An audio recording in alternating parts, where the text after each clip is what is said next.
like review for a lot of you, which is actually kind of fun because that means you're going to have a little bit more of a complex understanding of it, especially with regard to like patients or clients are concerned. And then Kwame, like a lot of what we're going to talk about has to do with the client that I saw, of yours that I saw the other day when I remember I was talking about that. Anyhow, so I don't have to send you the video because we're just going to go through it. Knee 101.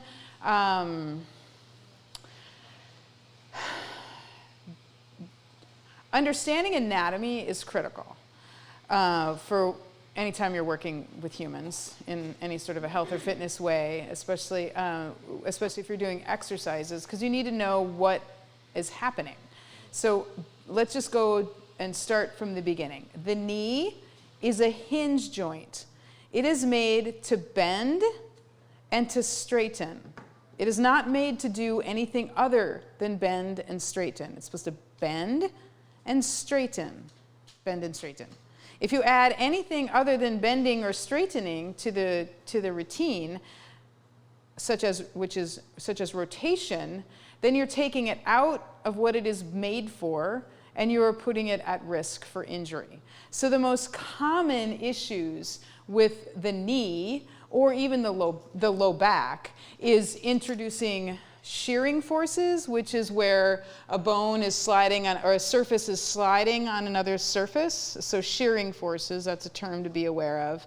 And rotation. So in the knee, when rotation is added into the movement pattern, you're causing the bones or the cartilage to shear in a way that increases friction and increases the chance of injury. So more commonly with knees, you have the valgus. So now if you can see the knee here, if I'm going to load my knee, my femur is going into adduction, and it's also flexed. Adduction and internal rotation is happening.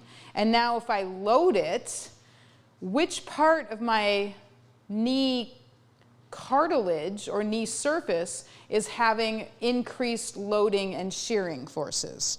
The outside or the inside?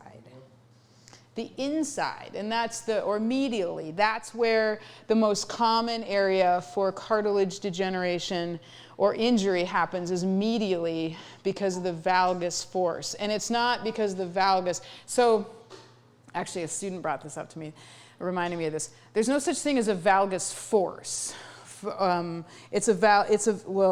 If you want to be technical about your use of the terminology, you have gravity that is coming from, that is pulling from up to down. So it's vertically this direction. And then you have the ground reaction forces that are coming from the ground up. So when you put your foot on the ground reaction forces are going vertically up. The gravity is coming vertically down.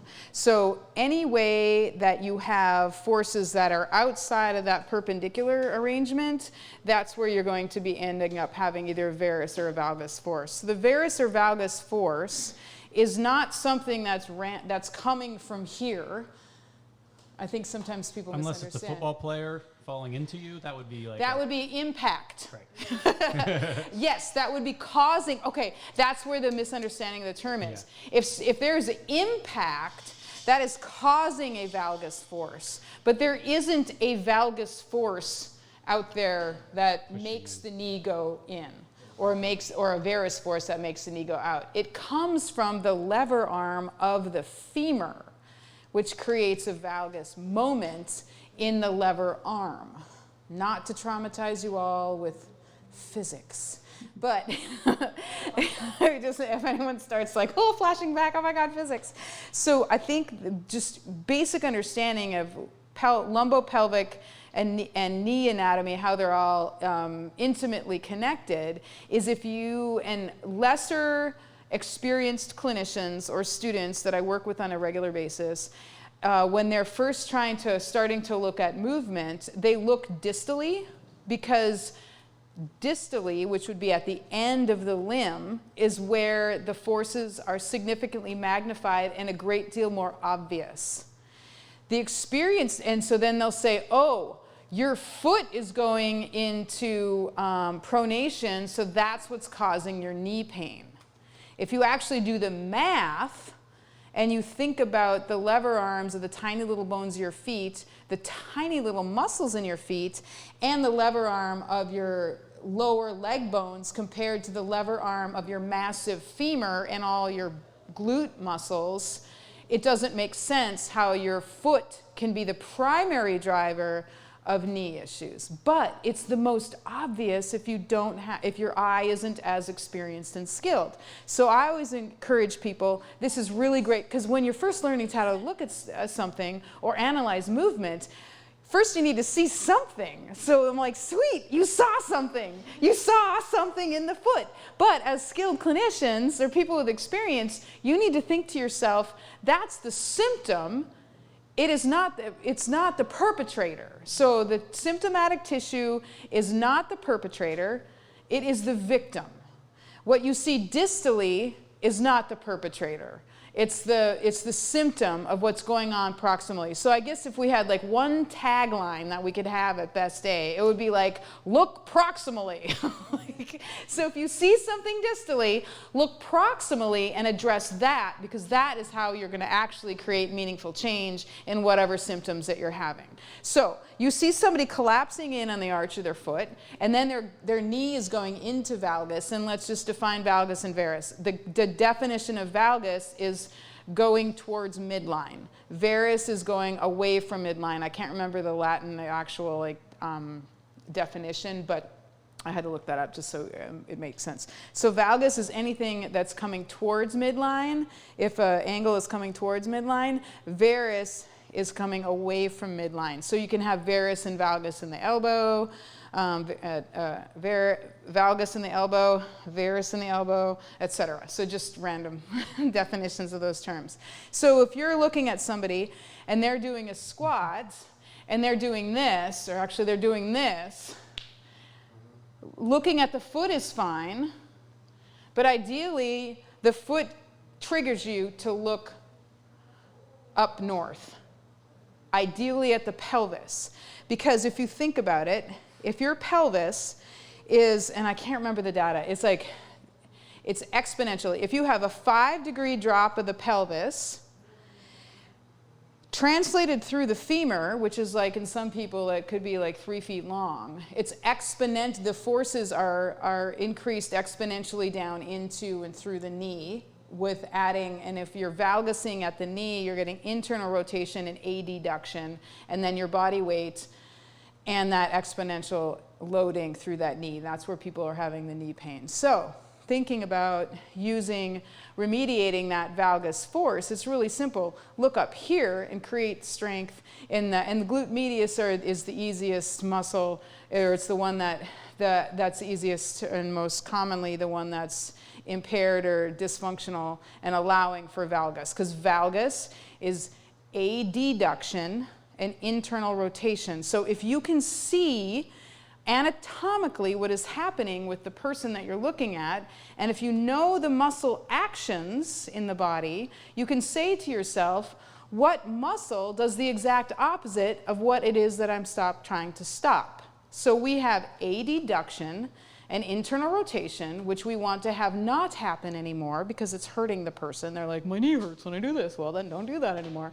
So your job is to bring their knee, their hip, or their femur into the opposite movement, which was abduction and external rotation. And if you get a butt cramp, if you know your anatomy, then you will say to yourself, oh, the glute medius does abduction and external rotation.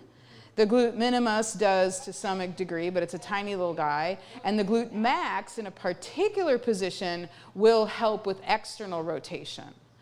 But the glute max primarily does hip extension. And so understanding your anatomy and being able to identify what is happening, then it's easy peasy. Does that kind of make sense? So I know we went through that handout on the sideline glute med series. I'd kind of like to get away from the side, like the non-weight bearing stuff, because in the grand scheme of things, if somebody is so weak that they need to be non-weight bearing, I need to be on board, because there needs to be some diagnostics happening with regard to motor pattern and all that, and blah, blah, blah. So let's talk glute med in the standing position. Glute medius, what motion does it do?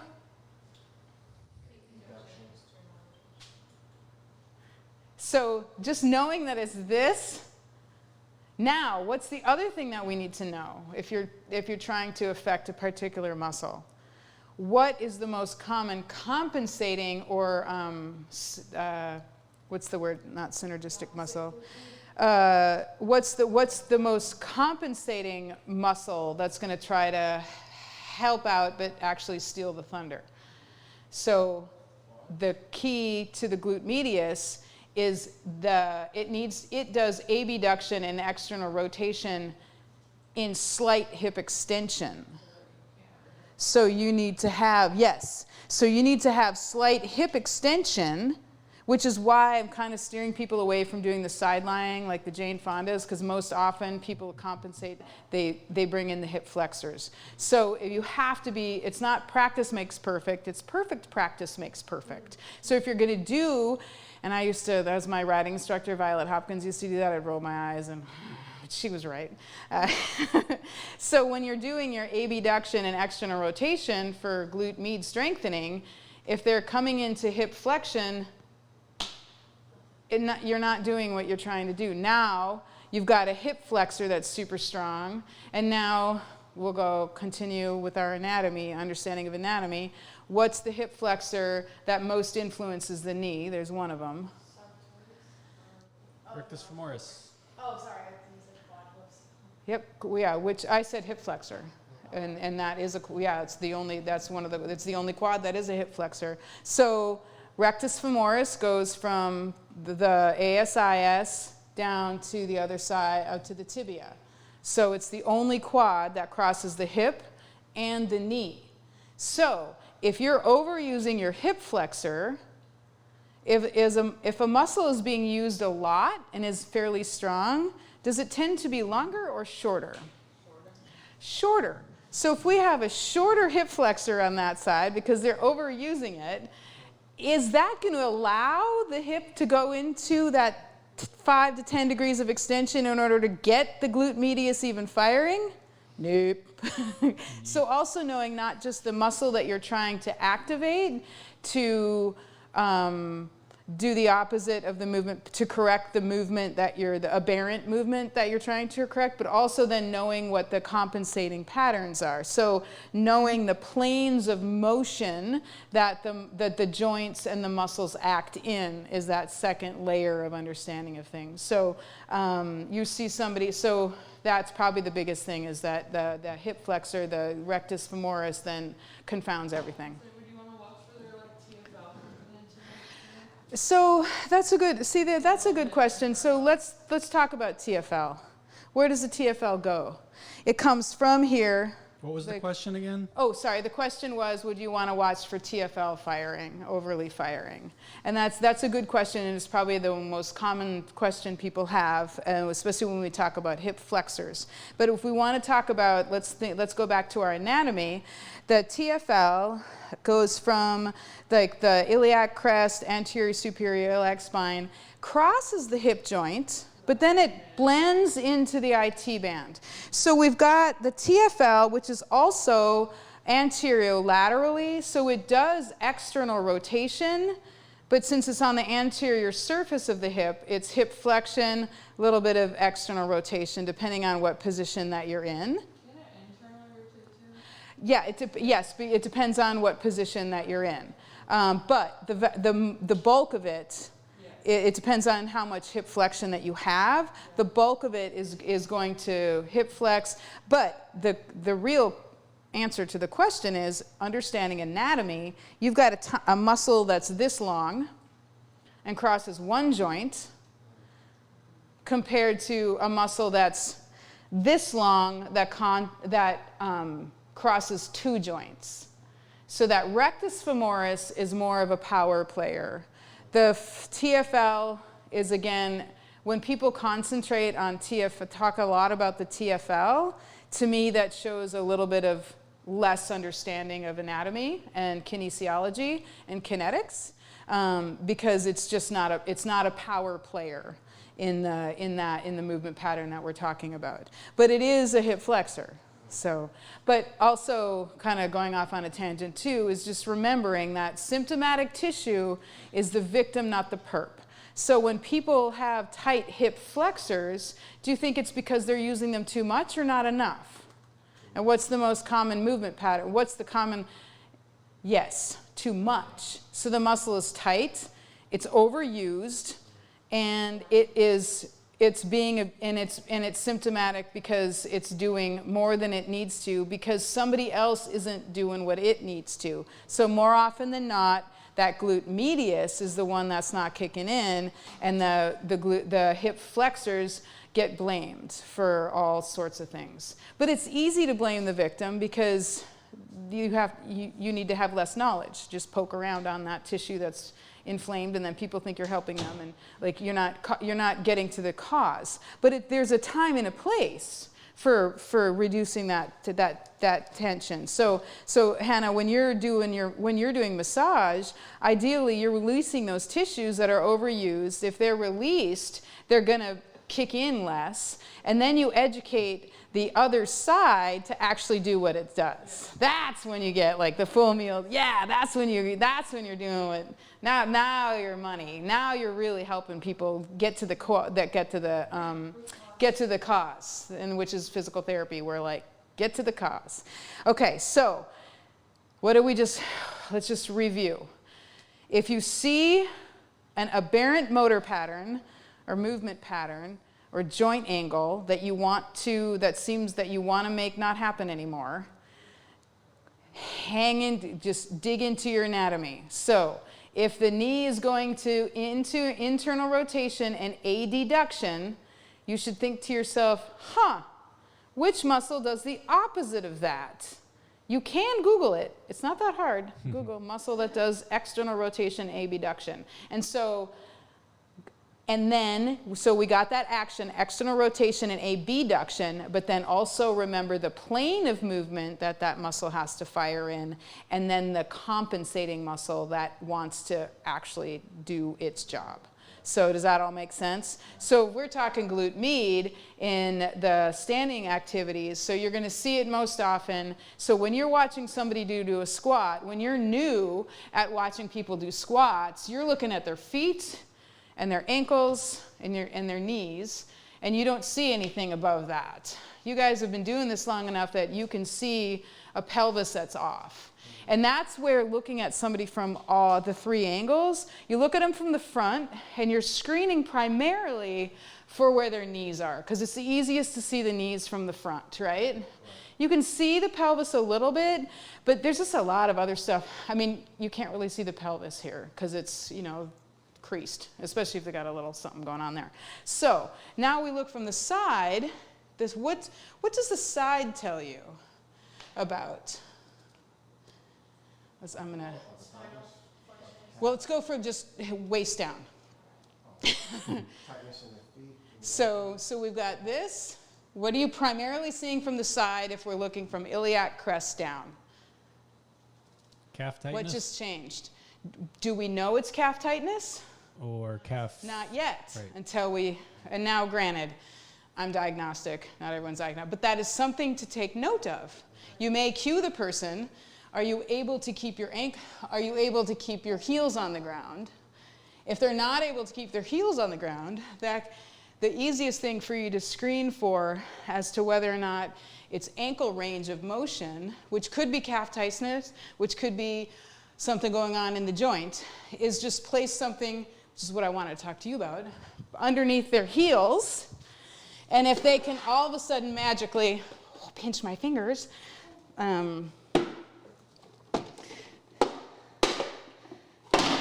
so I would tell you, and this is in your scope, this isn't diagnostics, they do a squat and they're here, and it's usually that's going to happen. It's usually a strong guy with big muscles. And so they do this, and you want to be doing deep squats with them, but their heels come up. Bring the ground to their heels, so accommodate that loss of range. Now if they can magically squat, you know that it was their ankle range of motion, and that's what this client that we talked about that I saw the other day. I want you to do deep squats with him with the heels lifted on a sturdy surface. Don't use something soft because then he's too unbalanced. Right. And I want you to have him loaded. So if he's loaded, you don't want a dynamic surface. I want him heavy and accommodated. And the reason I'm saying that, but I need to show you how to look at the person from the back. So stay on task. Let's make a bookmark on what I was just about to say, the reason I'm doing a deep squat. So somebody remind me to circle back to that. We don't know what you were about to say. What do you want me to remind you of? Why deep squats? Why deep squats? I wrote it down. Perfect. Okay. So now just to review. The front view of a squat, you're mostly looking at the knees and the feet. I just got dizzy. I need lunch. The side view of the squat, right now we're doing like in physics where you dismiss half of the variables. We're only looking at the person from the iliac crest down because otherwise I'm trying to stay on task here. So from iliac crest down, when you're looking at a squat, you're primarily looking at ankle range and hip range, but primarily ankle. So if you support the heels and they can ass to grass, you know that it's an ankle range. And then just accommodate it. Now, looking at somebody doing a squat from the back, now you can really see, this is where you want to be able to see their pelvis. This is where you can actually you can see the pelvis obliquity. If their pelvis is wonky and the motor pattern, that valgus is coming more from an unevenness in the pelvis, that's really obvious. So I would just use these three, the cues, to kind of educate your eye. When you're looking from the front, you're primarily looking at the knees and the feet. When you're looking from the side, you're primarily looking at what's going on at the ankles. And when you're looking from the back, you should be primarily looking at the pelvis and whether or not it's wonky, it's the pelvic obliquity. You can see if they're guarding, if they're loading one side more than the other, but I would encourage you just to look at the same places every time you have them do those movements, because that'll educate your eyes to see the particular thing that you're trying to pick up on. So we just talked a little bit about accommodating the ankle, and that's perfectly fine for you to do. If you're accommodating the ankle and it's a supportive surface, that's safe. Don't accommodate the ankle on a wonky surface because then people can be unbalanced and there's a chance for injury. So, why do we want to do a deep squat? Yes. So let's go back to and it could be, this is a little What was the answer, to lengthen the rectus femoris? Yes. So Good think answer. about it. Rectus femoris. And we're talking about the rectus femoris because that's commonly the most commonly tight muscle that is affecting the ability of the glute medius to fire and activate and come out of that, help that knee out of the valgus. So if rectus is tight, you cannot get into hip extension to actively use your glute medius. Rectus goes across the hip and the knee. So if you're in full ass to grass squat, not halvesy squat, all the way down, which is why I need you to get the client from the other day, ass to grass, load the hell out of him. He needs super loaded but on some stable surface. So with a barbell, heavy loads. Meaning he can do you are correct, but it was a different context. So you're not going to ass to grass with a barbell and plates. That's what I was talking about. So thank you for remembering that. Yeah, this is not safe if you got a bar. Well, I mean, they're going to tip over. But if you've got a kettlebell, oofta, I'm going to do the easy one. Sorry. If you've got a kettlebell and you're here, this is actually safer because you're centrally loading, and then this particular client, you're doing this. You're addressing his shoulder stuff. I need food. Okay. So, or you can also do, it'll pass. Or you can be here, loading. This is safe. But if you've got it on your back and they're going to tip over, that's not safe. If he physically can't bend his ankle, there's nothing you can do other than accommodate it to get him. That's the only way he can get into a deep squat. Okay. Wait, where is I? Okay, so. Yeah, I guess you can do this, but this isn't going to. Static stretching doesn't do anything. You heard it here first, folks. Actually, we had somebody ask us about that earlier on our live stream. She was like, "Should I warm up with stretching?" And I was like, well, now. I mean, depends on if you're better off dynamic stretching, doing the particular activity that you want to do slowly and unloaded. So if you're going to run, the best way to warm up to run is to jog. I mean, you can do, if you're a high-level runner, you can do some of your dynamic stuff. But the average person, just do whatever. Because the reason I'm saying the static stretching is what you don't do before you work out, because static stretching actually makes the muscle have less strength, and it stimulates the Golgi tendon the Golgi tendon organ, and actually makes that muscle less responsive. So it increases the chance of injury, which is why you don't do a massage before and turn the nervous system off and then do a big workout. Like it just, so. Dropping bombs over here. Yeah. Hey, we could probably talk about stretching for hours. Yes. Why deep squats? Did we need to get back to that? Yes. So the deep squats, we're talking the deep squats because we're going back to that rectus femoris. I'm all about, you guys too, are bang for your buck. Especially the clients that come in here, they want to come in here and they want to get their ass kicked. They want to work, they want to do stuff, so you want to be doing multi-joint, multi-body, functional activities. That is where you're going to get the most, people are going to feel like they're getting the most out of what they're doing, and you're going to make the most meaningful change for people. And you don't have to have me telling you what to do, because you're doing a lot. It's better. So, ass to grass, you're getting, I know it seems like you're doing a squat, and because the hip is flexed, your first thought would be, I'm not challenging the hip flexor. You're challenging the rectus because you're fully lengthening it because the knee is fully flexed. So yes, it is approximated at the hip, but it's elongated for the vast majority of the rest of the.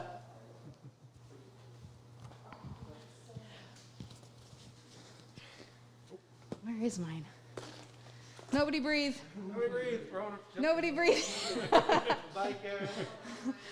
I'm vaccinated. Where is mine? Anywho. So does that make sense? So the best way to increase the length of the rectus femoris is to deep squat. And what's super awesome about the deep squat is it does, what else does it do? You're getting,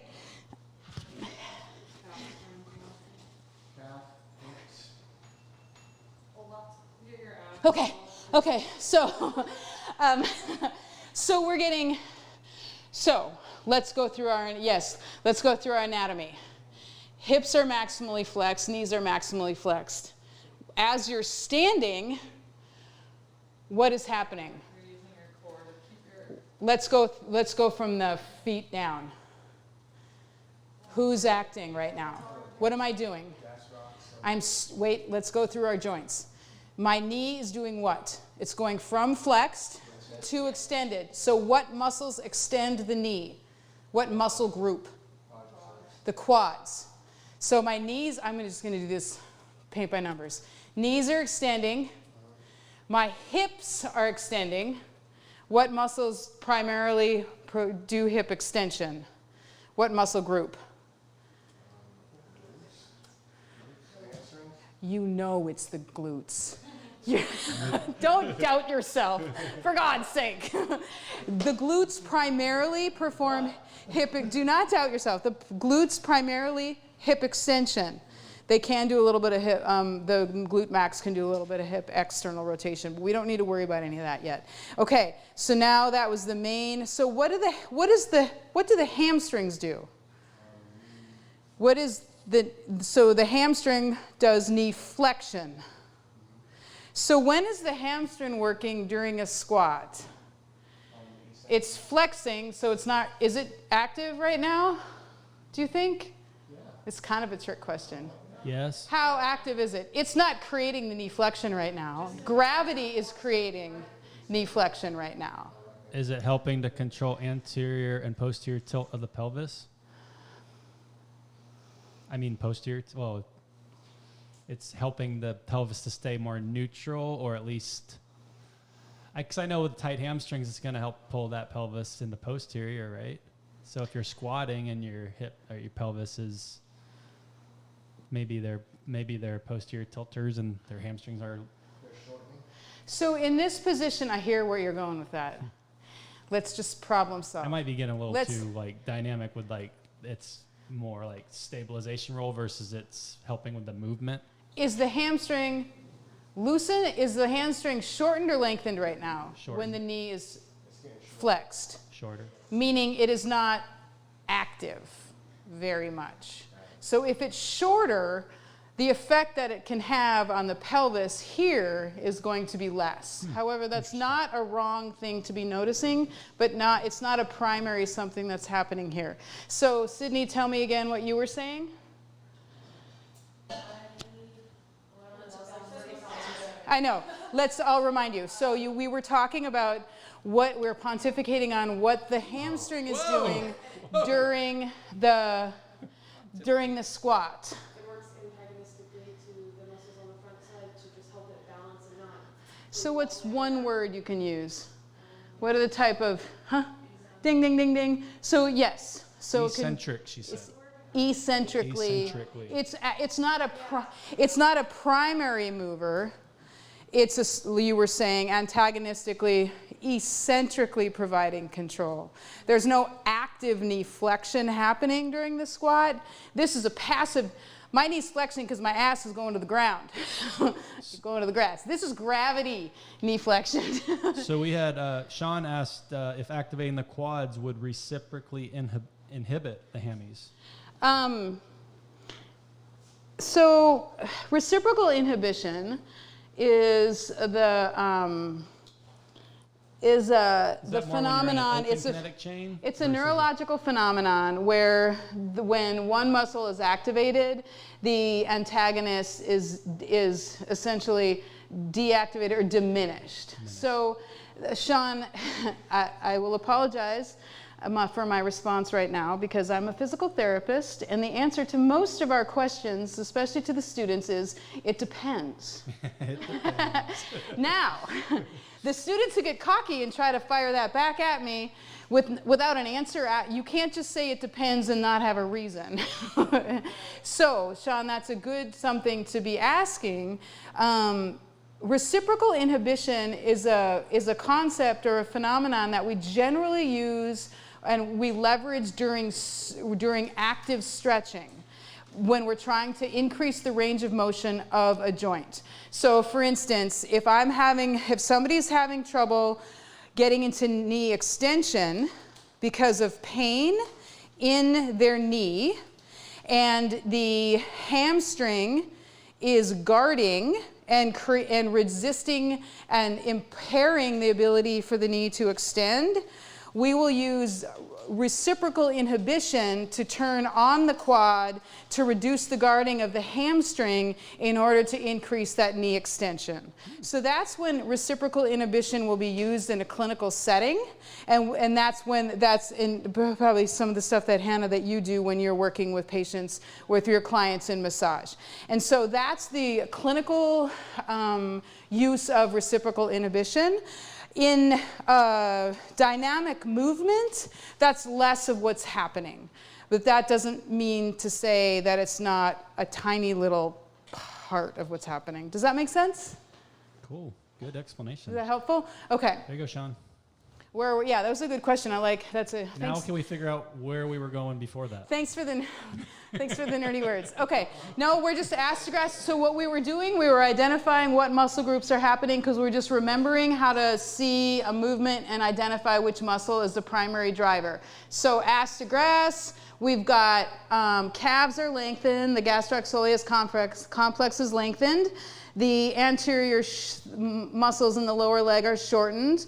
The quad, the rectus femoris specifically, is maximally lengthened. The quads are lengthened because of the knee. So we're looking at knee flexion. Knee flexion lengthens the quads and the rectus femoris specifically. The hip flexors are maximally, with the exception of the rectus femoris, the maximally shortened because they cross the hip and the hip is maximally flexed.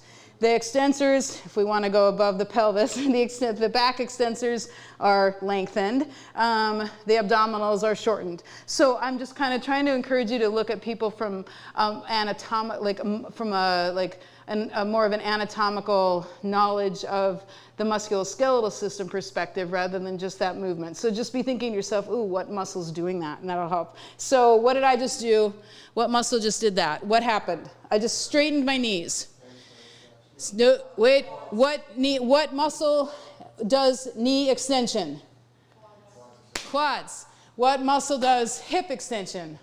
Yay, that's good. So that's just reframing your thought process. So if you want to increase the length of the rectus femoris, astrograph dynamically, from a dynamic perspective. What other exercises? We talked about goblet. We talked about some goblet stuff here. We talked about some goblet stuff for astrograph, getting our rectus, but also, what else am I doing here? Now we can talk, let's talk a little bit above the iliac when you're doing a squat. Now what's happening? If you're up here, what muscles are activating above the pelvis? So what does core mean? What muscles are the core composed of? So what muscles are in the core? What are our abdominal muscles? The deepest one is the who? The transverse abdominis is your deepest. Yep, and then what? Internal obliques. And which one goes which way? Randomly? So internal hands in your pocket? Yeah. External is your coat pocket. Oh yeah. Superstar. Sorry. So let's just go through. I don't mean to bust your chops, Sydney, because when people, as a physical therapist, core is just. It doesn't make it doesn't. It's such a overused term. It doesn't necessarily indicate knowledge. So the core at best day we'll go through. We've got our transverse abdominis. We've got our obliques. Internal, external. Okay, and then rectus abdominis. Okay, so that's our abdominals. And then if we want to talk about the posterior muscles. So quadratus lumborum, and what does that do? What is that connected to? Connects the pelvis to the lumbar vertebrae and thoracic. Okay, so. Bottom thoracic. Okay, so it goes here. So what, if it shortens, what is it doing? Both of them working at the same time or one side? So if we're doing one, we're getting or lumbar flexion, or a hip hike, depending on whether it's closed or open chain. Okay, so this is really good. So what else is happening? What other muscle is being, what other muscles are in the core? QL, what else is in the QL region that everyone, but that's not a muscle. Fascia is an inert structure. It doesn't actually, it is an inert structure. It doesn't create movement. So it does not contract. All your like lumbar, like you like intercostals, rectus femoris, And what action do all of those do? back. Well, kind of similar. So bilaterally it's going back extension. But Yes. one side or the other could be like a flexion. Yeah, and so like kind of the catch term can be paraspinals, the muscles that are along that paraspinal. So, and that would be the iliocostalis, the multifidi. That's getting kind of intervertebral, not like globally. So yeah, so you have, let's just go with back extensors, paraspinals, the Quadratus Lumborum. What other muscle is in there that connects to the lower 5 vertebrae and attaches to the inner so upper, as you were saying, the ilia who? the psoas. Ilia psoas, another muscle that gets blamed. It's the victim, not the perp. Do you include pelvic floor cord? I've been taught that. Well, what do you think? Is it between the pubic bone and the sternum? I would include it. Yeah, okay. So when you say core, be educated as to what you mean, because it means different things to different people. And then that will also help you to be able to fine tune kind of what it is that you're looking at. And so the piriformis, Quadratus Lumborum, so all of these are what allows you to do what movement when you're performing a squat. I'm gonna help you. So if somebody's squatting like this versus squatting like this, which muscle, global muscle group, are you going to maybe be thinking is weak? If they're collapsing, because which direction is this in the spine? Flexion. So that would tell you what muscle group is not working. The extensors. So that's the thinking to start to be fostering with yourselves is, okay, they're doing that. Rather than kind of spinning and getting like overly thinking about exactly what's happening, if you're simply understanding if this movement is happening, these muscles do the opposite, let's work on those muscles. You don't have to spin and try to diagnose or anything like that, because that's really a little bit illegal, but it's not efficient for you to do. So how do we screen for whether or not somebody has the abdominal strength or has the mid-thoracic region strength to be able to perform the squat? We're just going to review. Where's the, I don't know where. What are you looking for? Something with a... Muscles? I just need a stick. So the same thing with the ankle. If somebody's heels come up when they're doing the squat, and this isn't diagnostic, so it's within your scope of practice. If their heels come up and they do like this, and then you do that, and they're fine, then you're good. Oh, thank you. The same thing with the squat. If they first, because sometimes it's people just don't know how to move. And I'll say it, motor moron is a term that I shouldn't use, but we do use it. I am one of them. I've had people say, I will say, bend your knee, and they do this. Yeah. Stretch your hamstrings, they do this. Yeah. So, but people can't help it. Like, everyone has different body awareness. So if somebody is not able to do a movement, don't just immediately think, oh, they can't do that movement. Just modify it a little and not, with your understanding of anatomy, and see if you can help them achieve it based on your understanding of anatomy. So you say, hey, go ahead and do a squat, and they do this. But you hadn't really seen indication of them being abysmally weak in the core. Just ask for a squat. You just squat, oh, okay. Without a lot of words. You don't have to use a bunch of words. Say, okay, try this. And if they can do it this way, what does that tell you? They have the strength, they just didn't know how to do it. Now, if you have them squat, and you put, because what does this do? It puts you into what movement? My spine is doing what? Yeah, I put them into spinal extension to counteract the excessive spine flexion that was happening here originally. So too much spine flexion, we put them into, bias them into spinal extension. If they can do it, that tells you that they have that available, and they might be fatiguing out, they might just not know how to move. Then you take it away and just say, okay, now do the same thing. And if they are able to do it, now you know, they just needed to have a little cueing. Now, if you put this here and they still stay here, that's more likely a weakness thing. So then what do you need to do? Pitch squats completely and have them lay on the ground? No, just shorten the squat to what they can do. So if you notice that they can go, so don't be afraid to modify. If you notice that they can go here with good form, but once they go past here, they collapse, but your ultimate goal is for them to have them do this, don't do something completely different. Do it in the range that they can. Stay here, maybe load this a little, right? So just change the range, the arc of movement, and now you're training them to do what it is that you want them to do in the first place. Rather than get scared and think, oh God, they can't do it, they're not strong enough. Just change it a little bit, fine-tuning. Okay, so we talked about, we still haven't even gone to glute med. So Q, you had said earlier, 7 tangents ago, that is the glute medius a part of the core? What do you think? Is the pelvis a part of the core? Does the glute medius affect the pelvis? Yep. Absolutely. Glute medius also affects the knee.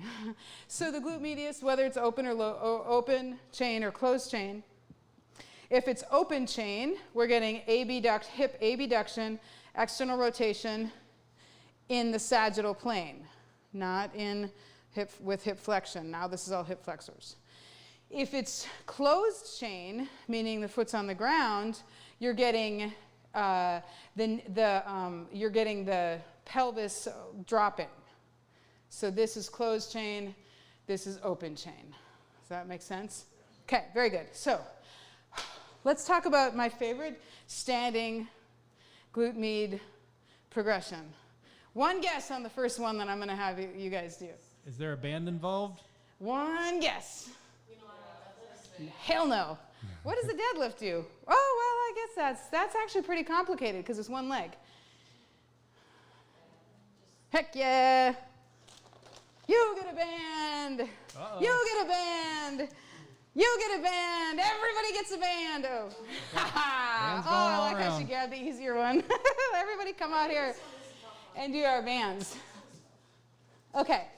So what does the band around the knees do?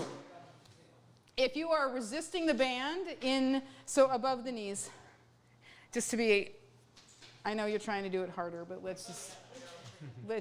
do it the hardest way. So if we're doing the gunslinger move, which is one of my patients taught, gunslinger, so we are externally rotating, abducting.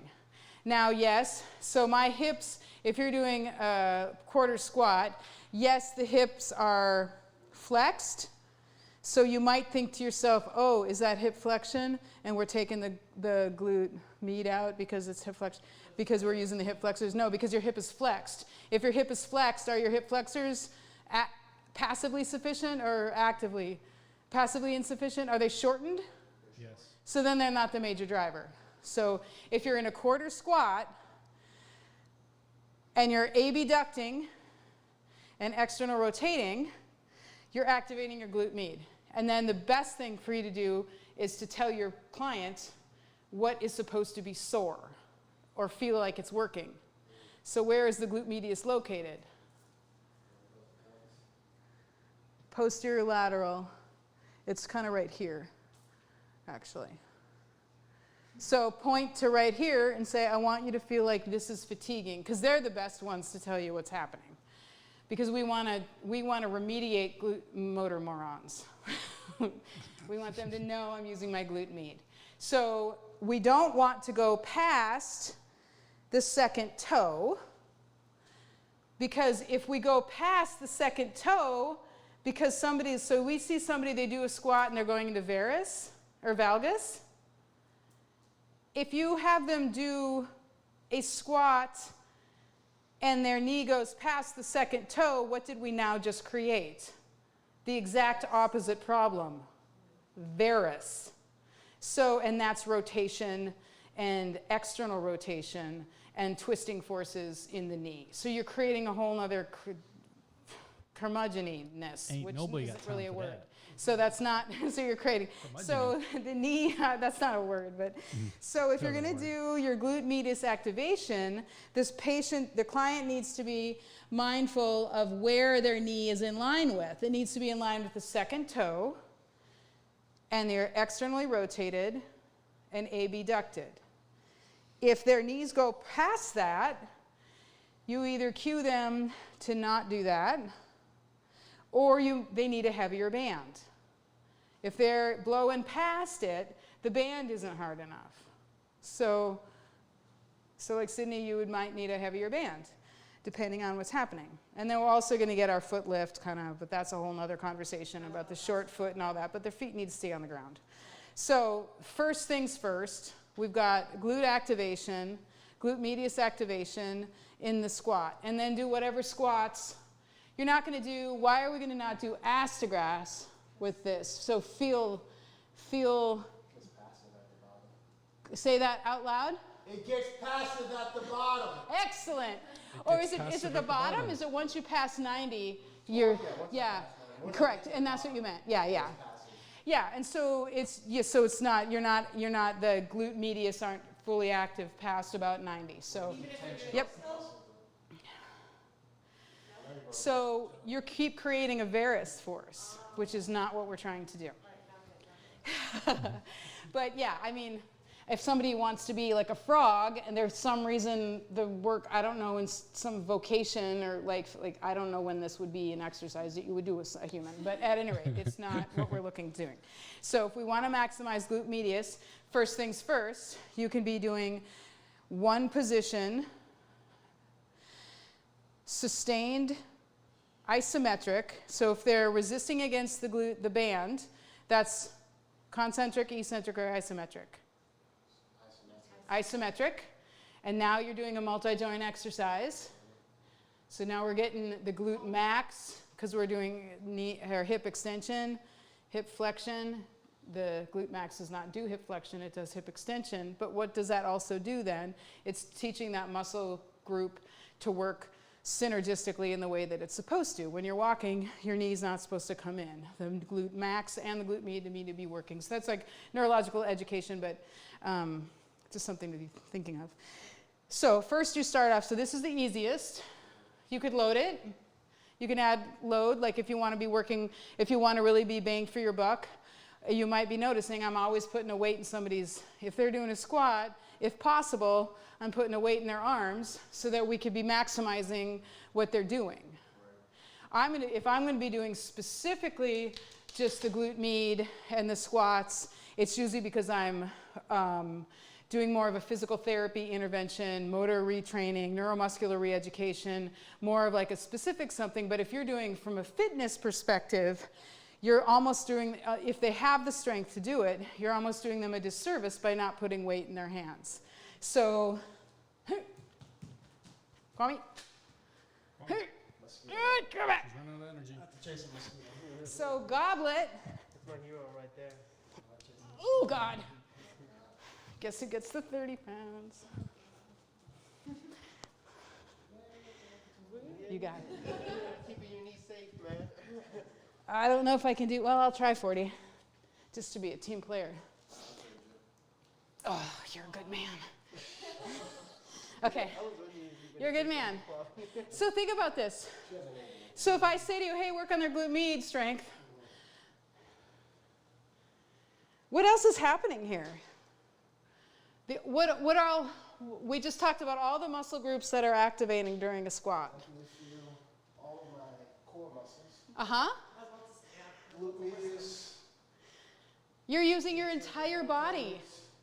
And you're distracting them from the using of their glute medius, so you're training them to use their glute medius unconsciously. And I can feel the hamstring on the eccentric. Yeah, now that you're loaded. A little bit of lax. I definitely need to have your band. Yes, you do. Yeah, yeah, yeah. Or for you, you might, yeah. No. No, because now the glute medius is shortened and it's passively insufficient. So And then- understanding of anatomy, just know that if you were working glute max, Wouldn't that also stress the medial side of the knees? if they're going into valgus. If they're keeping here and you're going into a squat, you're maximizing the glute max. That's more of a sumo squat. But just understand your anatomy. Passive insufficiency is when the muscle is shortened and isn't able to create force. Lengthen insufficiency is when it's too long to do anything, and so it's at the end range. So a muscle needs to function during the mid-range. Okay, so I guess the moral of this story is I would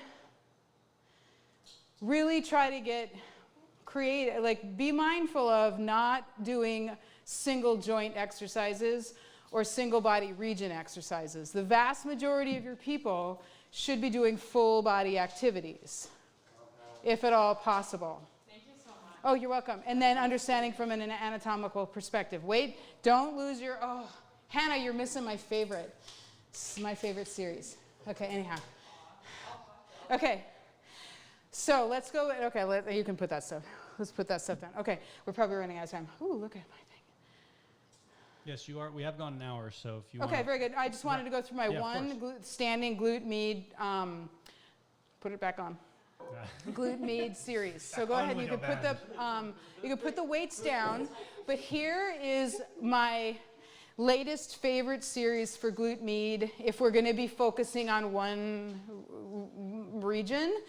But this is much more complex. I use this on my CrossFit athletes who are super strong, but they're weak in key areas. So again, glute medius does what action? In what plane? sagittal. The frontal plane. So here, not here. Yeah, I misspoke when I said sagittal earlier. The hip flexion is sagittal. Hip abduction is extension or frontal. Okay, so here's where we're at. Hands on hips so that the person is aware of whether or not they're hip hiking. Because if they're hip hiking, they're dropping a pelvis. And the glute medius is either not working or overworking. So we start off with cueing the person to be in a little bit of a micro bend, and then we'll just be providing them with some support. So they're just going to come into abduction, meaning straight out, and their toes are going to be kind of straight forward. And I know you're thinking to yourself, but it does external rotation, but that actually, in this position, it's passively insufficient. So I'd rather have it be fighting against. Anyhow, so toes forward, tap out, and tap at 45. But they also need to keep that standing knee in line with the second toe.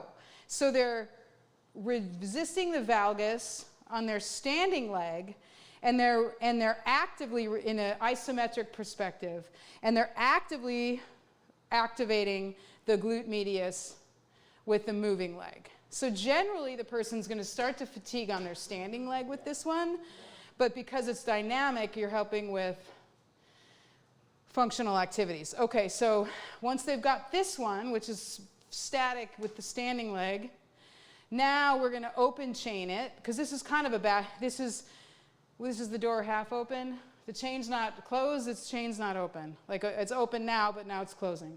So it's a little bit of both. Now let's open the chain and make it a lot harder, and we're going to go into neutral, so no hip flexion, abduction, and then you're just going to externally rotate. But watch your knee, the standing knee. Look in your mirror. This band is like... So you have to look at the standing knee, keep it perfectly You're resisting valgus. So that's, I know, right? You're wishing you had the green one on.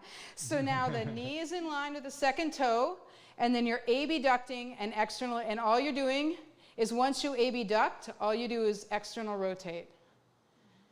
Keeping that standing knee in line and not getting into hip flexion with the moving leg.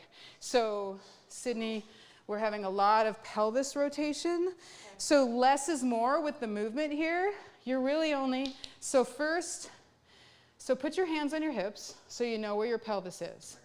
And then you come into abduction in line with the other femur. Wait, I'll show you the other one real quick. Now we're coming into external rotation without your pelvis moving. So all you're doing, external rotation, and it's not a big movement. And now you're keeping that first knee where it goes. This band is too hard for you, it's super heavy for you. If it was the green one, your knee would be further out. But the key is you're not doing a big external rotation. You're not doing a big, huge this. You're here, and you're just coming just as much as they can control, okay? This will freak out a strong athlete because there's a lot.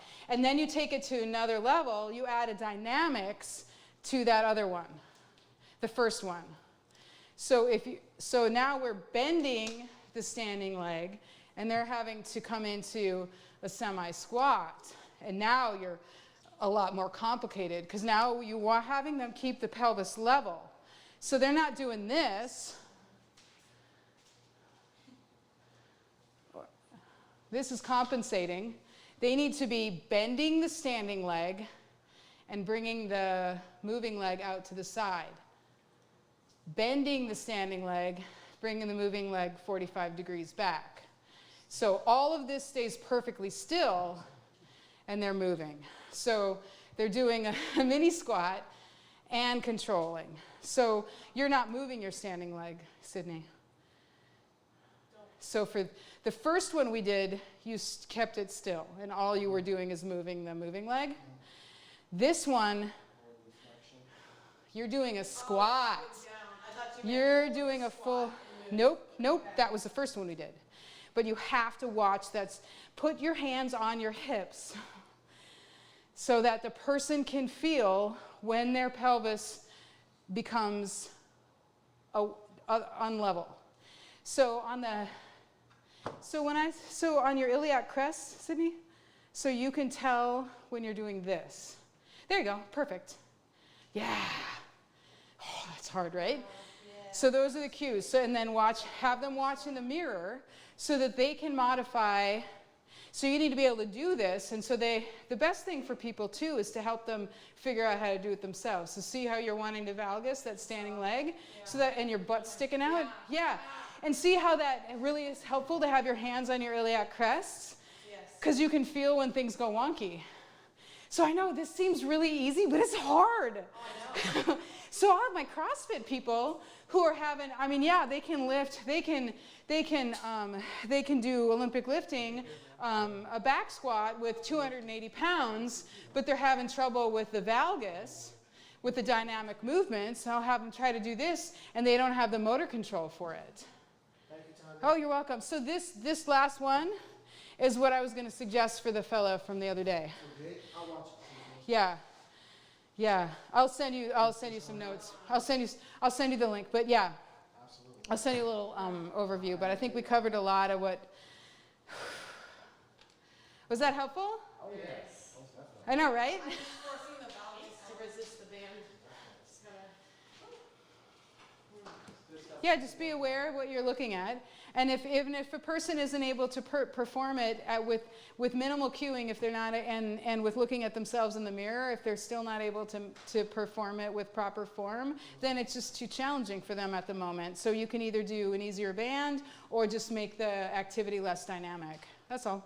Hands on the hips are key. Huh? The hands on the hips is critical because people need to feel, because if they don't know, because then they're going through their day and they're like doing stuff that's hurting their knee. Like you do all this work while they're in the clinic, or they're in here and you're teaching them to get stronger, but they don't have the body awareness to avoid the position that's hurting them, then you're doing them a disservice. Especially like when we're doing the stuff on Zoom and they don't have the mirror. Can they? But they can see themselves on the Zoom. Right, Yeah, so that's helpful. Questions, comments, concerns from the peanut gallery? Could you just give us your Tonya take on? I've seen quite a few trainers pulling apart, like pulling away, so they're forcing Yesenia. valgus or varus. So like, if Yesenia was holding on and you were pulling in, when would that be appropriate? When you want to increase the valgus force. Okay. Because what muscle group are you strengthening by doing this? Adductors. Correct. So when do you want to strengthen adductors? I don't know when. I mean, I feel like they're just so, like, from a physics standpoint, everything on the Nobody outside. knows why the adductors are so massive. Yeah. From a kinesiology. It's Like nobody knows why there's so much muscle mass here, other than just to piss off women, because you feel like your pants like you get the chub rub or whatever it's called. Chub rub. Because the chubby rub, anyhow. And it's Florida, you get the sweaty thighs. I'm trying to think. I mean, I imagine there's some people that are I don't know. genu valgum I or don't- genu varum that might need it, but I don't know that I don't know when in the context of a personal trainer that you would want to be increasing the strength of the adductor. so muscle some group. people work out on the machines where they focus on that, so they And might that be is wanting women who are trying to reduce right, which we know that's their thigh girth. So they're when they're doing the adductor machine, they're really comfortable with themselves, looking splayed in public. I know it sounds weird. I'm too modest to do that. Like, for one, it doesn't make any sense. It doesn't. No, I think in the workout machines. Oh, so thank you. In the adductor workout machine, the vast majority of time women are using it is because they're trying to reduce the bulk of their inner thigh. But there's no.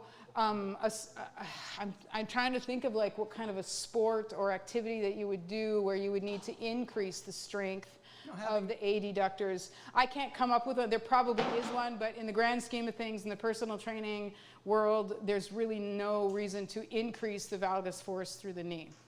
okay. And because often, yeah. I didn't know if it was maybe to help this. I've never seen a real purpose. When I started realizing how weak the glutes and the adductors are, I don't see any reason to reinforce what's pulling against them. Yeah, so women in the gym are trying to slim down their thighs when they're doing this. Because my mom had the one where it was like the spring-loaded thing, and you did this. So that's where when women are doing that, they're trying to reduce the girth of their thighs. I don't. Almost like a band Yeah, with a ball in the middle. That's just people who don't know what they're talking about selling something to people who don't know what what they're listening to. It doesn't really make any sense. But it's. I mean, my mom had the Thigh Master 50 years ago, and so that's not a new thing. It's just recirculating. But people are trying to reduce the girth in their thighs. There was something else where I was going to go with that. There was a tangent. Yeah, so you need to rewatch the beginning of this video. Adductors. There was somewhere I was going to go with that, Chris. I can't remember with the adductor. Can be the useful thigh. for lateral cutting movements, soccer, hockey, etc. Said by So Sean, if you're laterally cutting, you're not pulling your leg in with your adductors. You're supporting that's a good question. I really like it. And I might nerd out a little bit in a second. In the cutting movements, the stability is conferred through the glute medius to prevent that valgus force primarily, and the strength of the glute max for the hip extension. But when you're cutting, your knee is not coming in because of active contraction of the adductors. You're being stabilized because it's a dynamic motor movement. There's a lot of stabilizing that's happening, not power happening. So stabilizing is happening in the core muscles, including the glute medius in particular. And so here's like a little bit of a nerdy thought. men and women have a markedly different incidence of knee valgus related injuries, with this, especially with regard to ACL injuries. And an ACL injury has to do with the variables of adduction, internal rotation, planting, and shearing.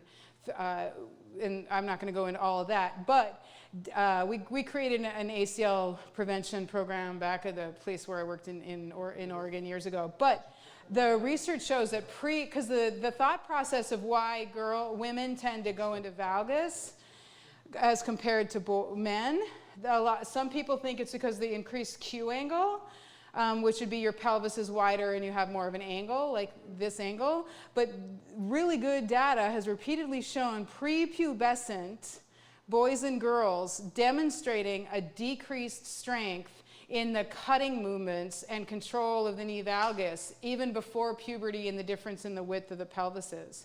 So there's a fundamental difference between the way boys and girls and men are built. And so you can, and some of the data that we showed a photo of like a 10-year-old boy doing a cutting movement in soccer, and he's like at this impossible